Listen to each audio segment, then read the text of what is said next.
या प्रकारे तुम्ही साबुदाणा खिचडी एकदा नक्की बनवून बघा.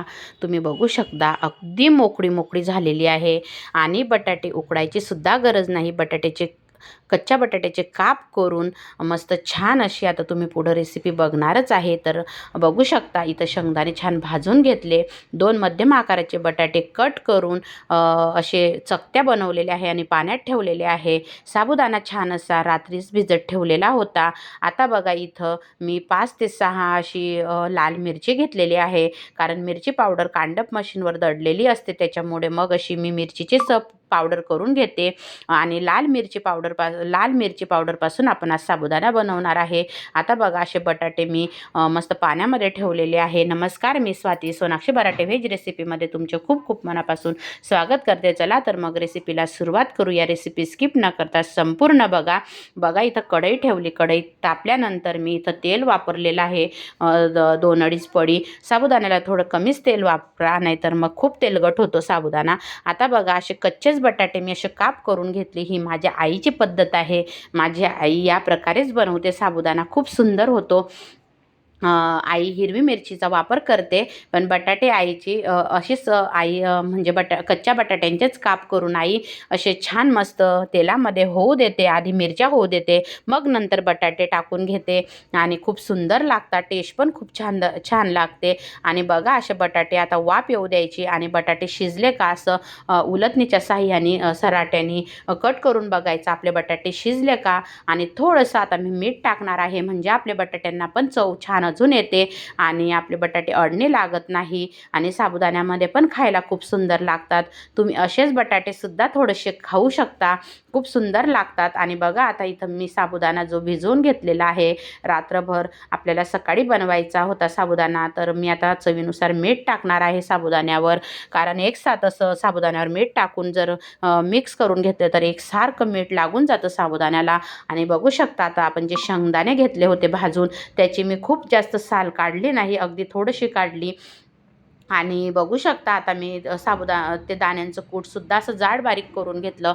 खूपही बारीक नाही, खूपही जाड नाही ठेवलं आणि आता मिक्स करून घेतलेलं आहे. तोपर्यंत आपले बटाटेसुद्धा वाफेवर मस्त शिजत आहे. आणि तुम्ही नक्की या प्रकारे एकदा साबुदाणा खिचडी नक्की बनवून बघा. उपवासाकरता आपली चतुर्थी किंवा मग एकादशी असते, म्हणजे जे उपास असले आपण जे जे असे तिखट वगैरे खातात त्यांच्याकरता बघा अशी मोकळी मोकळी साबुदाणा खिचडी इतकी भारी होते. आणि तुम्ही बघू शकता अशा बटाट्याच्या चकत्या करून घ्यायच्या, खूप सुंदर लागतात. आता बघा आपले बटाटेसुद्धा खूप सुंदर शिजलेले आहे. आणि बटाटे शिजल्यानंतर आपल्याला आधी मिरची जे आपण मिरच्या होत्या जाड घेतलेल्या, म्हणजे लाल मिरची थोडीशी चपाटा मिरची होती, ती खूप तिखट पण नाही, कमी तिखट आहे, ती मिक्सरला फिरवली होती आणि ती मी आता बटाट्यांमध्ये टाकून घेतली. म्हणजे मग अडणी असं आपल्याला तिखट लागणार नाही मिरची पावडर. आणि बघू शकता असं बटाट्यांमध्ये आता मी मिक्स करून घेतलं, म्हणजे तेलामध्ये फ्राय होऊन जाईल मिरची पावडर पण. त्यानंतर आपण जे साबुदाण्यामध्ये शेंगदाण्यांचं कूट आणि मीठ मिक्स केलं ते टाकून घेतलेलं आहे. आणि साबुदाणा आता मस्त हलवून घ्यायचा. अशी साबुदाणा खिचडी जर तुम्ही एकदा बनवली ना, तर खरोखर सांगते तुम्ही नेहमी नेहमी बनवाल. आणि जर तुम्हाला माझी साबुदाणा खिचडी रेसिपी जर आवडली तर मोठ्या मनाने लाईक, शेअर, सबस्क्राईब करायला मात्र विसरू नका. आणि बघू शकता तुम्ही हसाल की असं 2-2 उलथणीने का असं परतवत आहे. तर ताईंनो खूप छान असं एकसारखं हलवलं जातं आणि मस्त एकजीव होऊन जातं सगळं. तुम्ही नक्की एकदा माझी ही पद्धत वापरून बघा. आणि खूप सुंदर बघा असं सांडत पण नाही आणि मस्त छान एकसारखं हलवलं जातं. आणि आपल्याला सांडेसीची पण गरज पडत नाही, खूप सुंदर एकजीव होऊन जातं. आता बघा मी पूर्ण साबुदाणा असा मिक्स करून घेतलेला आहे आणि आता आपला साबुदाणा छान मिक्स झालेला आहे. आता मी झाकण ठेवणार आहे आणि एक 5 ते 10 मिनिटं वाफ येऊ देणार आहे. खूप सुंदर असा मोकळा मोकळा हा आपला साबुदाणा खिचडी तयार होणार आहे. तुम्ही नक्की या प्रकारे बनवून बघा.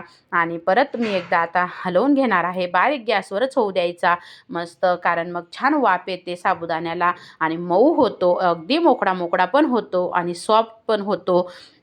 आणि जर तुम्हाला जास्तच मऊ हवा असेल तर मग तुम्ही थोडंसं पाण्याचा फवारा असा वरतून अगदी थोडंसं पाणी घेऊन तुम्ही वरतून थोडं थोडं पाणी शिंपडा, म्हणजे तुमचा साबुदाणा अजून याच्यापेक्षाही सॉफ्ट होईल. पण काहींना खूप असा गचका आवडत नाही, असा दाणे दाणेच आवडतो. तर म्हणून मग मी तुम्हाला ती टिप्स सांगितली.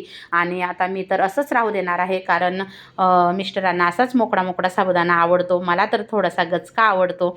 मग मला खायचा तर मी थोडंसं पाण्याचा शिपका मारते, म्हणजे मग तो अजून छान मग मऊ होतो. आणि आता मी एकसारखं हलवून घेत आहे बघा परत साबुदाणा, आणि छान होऊ द्यायचा साबुदाणा, मग कच्चा लागत नाही. आणि या प्रकारे तुम्ही बनवा आणि मला कमेंटमध्ये सांगा कशी वाटली साबुदाणा खिचडी. आणि आपली साबुदाणा खिचडी तयार झालेली आहे, बघू शकता. बघता क्षणी आले ना तोंडाला पाणी, तर मग तुम्ही पण नक्की बनवून बघा. आणि किती छान दिसत आहे बघा आपली साबुदाणा खिचडी. आणि 2 बटाटे तर खाली पडून गेले. बघा मस्त झालेली आहे साबुदाणा खिचडी. आवडल्यास नक्की मला सांगा आणि तुम्हीही नक्की बनवून बघा. कशी वाटली रेसिपी नक्की सांगा. श्री स्वामी समर्थ.